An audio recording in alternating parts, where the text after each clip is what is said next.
Hey everyone! Welcome back to my channel. It's my Journey Canada vlog.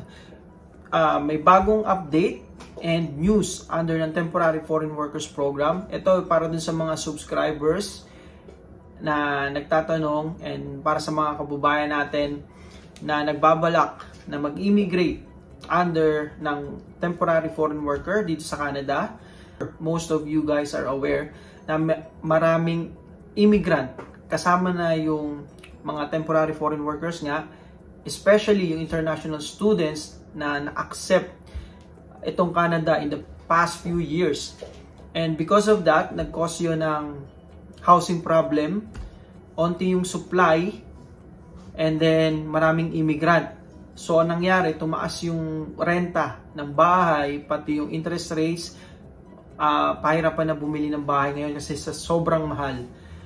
And isa pa, yung tumaas yung unemployment rate buong Canada in any provinces and territories. Bakit? Kasi even yung international students, pwede silang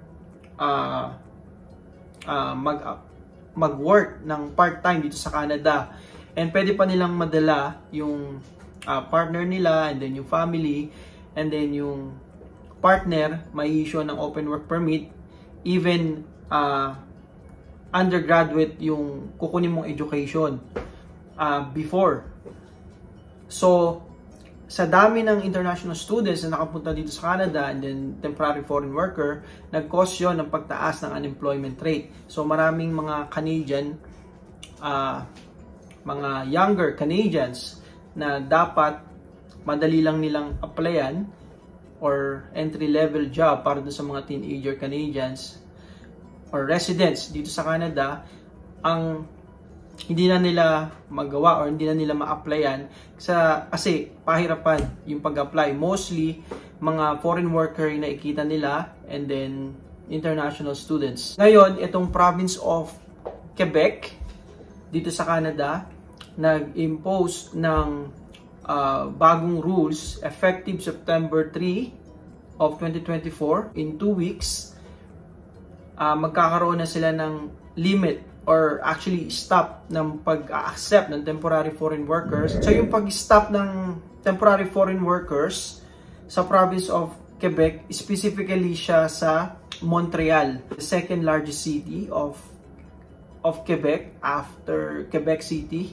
So Quebec City, alam ko ayan yung capital ng province of Quebec, and then Montreal, popular kasi siya eh.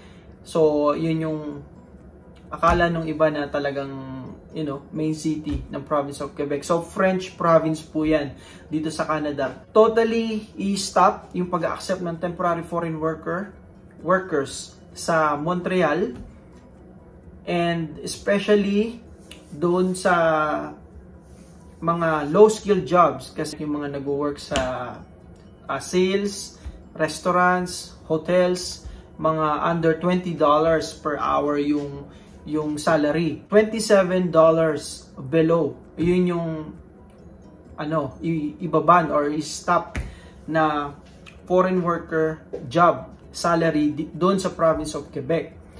So, meron ding mga ilang skilled job and then trades job na maaari matamaan. Kasi merong entry level na trade jobs and then skilled na $26 or $27 yung entry level or pagka papasok kayo dito sa Canada na makakuha kayo ng employer. Meron lang mga industries na hindi tatamaan nung bagong rules na to sa province of Quebec. Kumbaga hindi sila madadamay sa pag-stop ng hiring ng foreign worker. Kasama na rito yung industry ng education, agriculture, construction, and healthcare.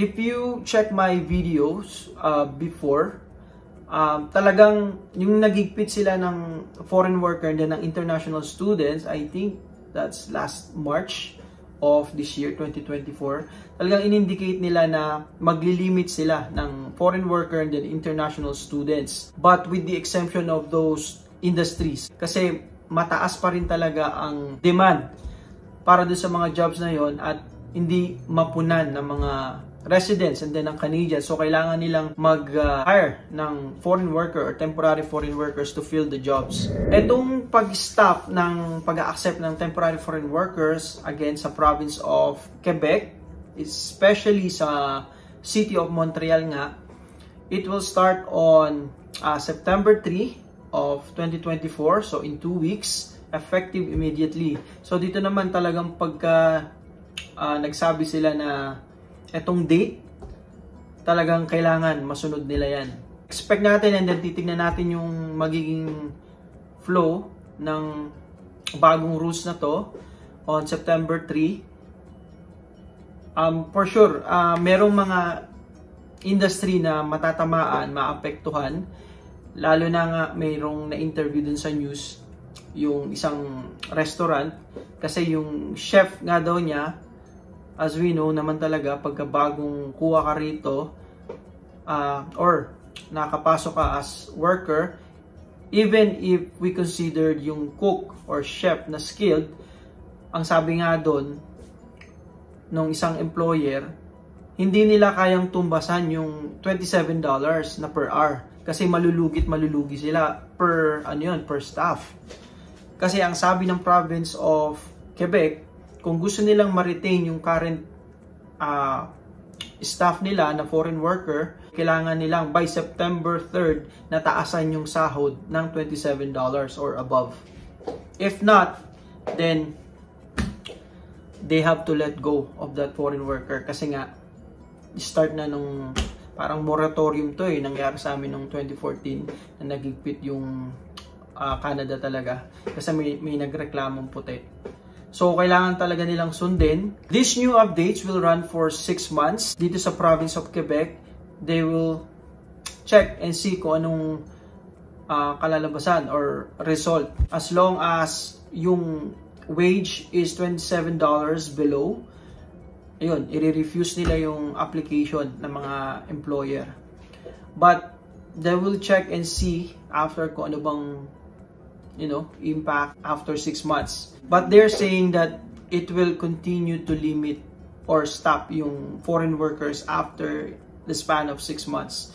But we'll see kung anong magiging updates. And titingnan din natin kung anong magiging impact nito sa buong Canada. If ever magkaroon ng